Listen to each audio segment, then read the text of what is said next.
আগামীকাল থেকে তারা প্রত্যেকে প্রাক্তন মুখ্যমন্ত্রী তিনি নির্দেশ দিয়েছেন তার দলের কাউন্সিলরদের যে আগামীকাল থেকে কলকাতার রাস্তায় নেমে সমস্ত তৃণমূল কাউন্সিলররা বিক্ষোভ দেখাবেন এবং প্রয়োজনের গাড়ি ঘোড়া সবকিছু অচল করে দেওয়া হবে। বিজেপি সরকার কলকাতা পুরসভা চালাতে দিচ্ছে না, অভিযোগ তিনি করেছেন।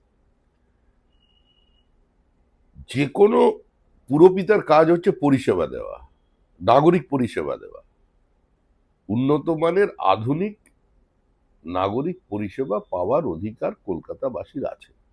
এবং তৃণমূল কংগ্রেসের হাতে এই মুহূর্তে কলকাতা কর্পোরেশন ছাড়া আর তেমন কিছু নেই। কলকাতা শহর তৃণমূল কংগ্রেসকে প্রত্যাখ্যান করেছে, বিধানসভা নেই, এটাও বেশি দিন থাকবে না, মানুষ এখান থেকেও ওদের সরিয়ে দেবে। তাই এই সমস্ত আন্দোলন পরে করবেন, আগে একটু যাতে মানুষ পরিষেবা পায় জঞ্জাল মুক্ত করবার প্রচেষ্টা করে যান। যাবার আগে কিছু তো ভালো কাজ করে যান। এতদিন লুট চলেছিল, এবার একটু ভালো কাজ করলে একটু প্রায়শ্চিত্ত হলেও হতে পারে, সেটা করুন, কাজে দেবে। আর আপনি যখন